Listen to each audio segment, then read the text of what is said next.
এদেরকে নিয়ে কেউ দয়া করে টানাহেঁচড়া করেন না।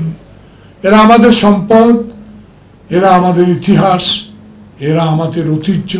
আমরা এদেরকে বুকে ধারণ করবে। জাতির বিবেক আপনারা, অতীতে আপনারা সকল ষড়যন্ত্রের বিরুদ্ধে কথা বলার কোন শক্তি সাহস ছিল না। এই জুলাই মাসের আজকে 2 তারিখ, জুলাই আগস্ট বিপ্লব। আমরা 16 বছর এই জুলাই আগস্ট বিপ্লবকে সমর্থন করার জন্য যে প্রস্তুতি তারেক রহমানের নেতৃত্বে নিয়েছি, সেটাই সফলতা এনে দিয়েছে। আজকের এই 2 তারিখে যাদের কথা বলি, যাদের কথা আমাদেরকে স্মরণ করতে হয়, আবু সাইদ, খোকন, মুক্ত সহ অগণিত যারা আত্মহত্যা দিয়েছে, তাদেরকে অবশ্যই আমাদের স্মরণ করতে হবে। যারা শহীদ হয়েছেন তারা কারো ব্যক্তিগত সম্পদ না। যারা আত্মহত্যা দিয়েছেন তারা গণতন্ত্রের জন্য আত্মহত্যা দিয়েছেন। তারা বাংলাদেশকে হয়তোবা দেখবেন না, কিন্তু তাদের আত্মা শান্তি পাবে। তাদের অবদানের প্রতি আমরা যদি স্বীকৃতি দিই, তাদের এই অবদানের জন্য যেই সকল কার্যক্রম আছে অন্তর্বর্তীকালীন সরকারের হাতে অর্পিত হয়েছে, সেগুলো যদি আমরা সফল করতে পারি, তাহলেই তাদের আত্মা শান্তি পাবে। এদেরকে নিয়ে কেউ দয়া করে টানাহেঁচড়া করেন না। এরা আমাদের সম্পদ, এরা আমাদের ইতিহাস, এরা আমাদের ঐতিহ্য। আমরা এদেরকে বুকে ধারণ করবই। কেউ নিজস্ব সম্পদ হিসেবে এদেরকে কেউ অনুগ্রহ করে ব্যবহার না করাটাই ভালো হবে। ৭১-এর যুদ্ধ, ৫২-এর ভাষা আন্দোলন, ৬৯-এর গণ আন্দোলন, এরশাদ বিরোধী আন্দোলন, হাসিনা বিরোধী আন্দোলন, সকল কিছুই আমার সামনে যারা আছেন সবাই জানেন, বুঝেন, এবং সবাই যারা এখানে উপস্থিত সবাই আমি মনে করি আমার চেয়ে অভিজ্ঞ।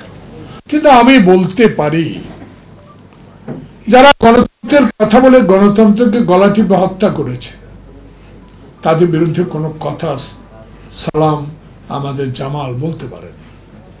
আমরা তো বলার সুযোগই পাইনি। পার্লামেন্টে গিয়েছিলাম, কথা বলার সুযোগ থাকার কথা, সেই সুযোগ থেকে বঞ্চিত। দেশনেত্রী বেগম খালেদা জিয়া পার্লামেন্টে যেতেন, কিন্তু কথা বলার সুযোগ থেকে স্পিকার অনেক সময় বঞ্চিত করতেন। আমাদের রুলসে আছে, পার্লামেন্টে অপোজিশন লিডার হাত তুললেই তাকে ফ্লোর দিতে হয়। কিন্তু বহুদিন আমি দেখেছি, বহুবার এই পার্লামেন্টে যাওয়ার আমার সৌভাগ্য হয়েছে।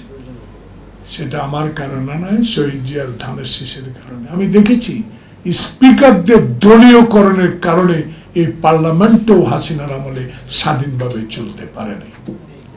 তাই আজকে খোকন মুগ্ধ আপনার নাই, কিন্তু আপনাদেরকে আমরা স্মরণ করি এই জন্য যে আপনাদের আত্মদানের মধ্য দিয়ে আমাদের এই ইউনূস সরকার, এই অন্তর্বর্তীকালীন সরকার 11 মাস অতিবাহিত হলো, এখনো সংস্কার শেষ করতে পারেন না। আজকে দেখলাম ঐক্যমতের একটি সভা হচ্ছে।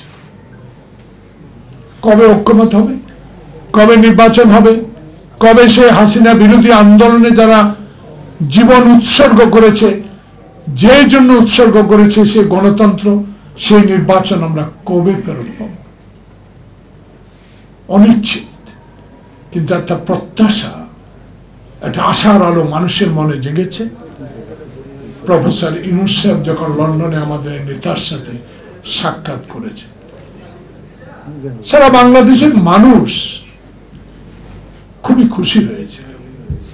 যতই এই 10 মাসে মনে কষ্ট থাকুক, আওয়ামী প্রেতাত্মারা সচিবালয়ে থাকুক, সচিবালয়ে আগুন দেয়, হিন্দুস্তানে বসে বাংলাদেশের বিরুদ্ধে কথা বলুক, কিন্তু আমাদের একটা আত্মবিশ্বাস আবার জন্মেছে ডক্টর ইউনূস এবং তারেক রহমানের বৈঠকের পর, যে দেশে একটি নির্বাচন অচিরেই ম্যাপ ঘোষিত হবে এবং ফেব্রুয়ারি মাসের মধ্যে একটা নির্বাচন অনুষ্ঠিত হবে।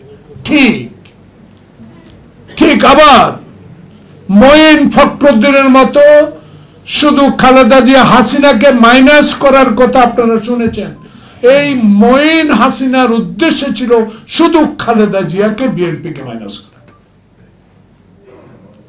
আমরা দেখেছি হাসিনা কয়েকবার চোখের চিকিৎসার নামে দেশের বাইরে যেত, কোন মতে বহু ডিজিডিএফ, এনএসআই বেগম জিয়াকে চেষ্টা করেছে একবার বাইরে নিতে পারলে আর ঢুকতে দিত না, কিন্তু হাসিনাকে দিত। তা আমার নেত্রী রাজনৈতিক যে দূরদর্শিতা, ওনার বক্তব্যে আমার মাটি, আমার বাড়ি, আমার জন্ম বাংলাদেশে, বিদেশে আমার কোনো বাসা নেই, বাড়ি নেই, আমি যাবো কেন?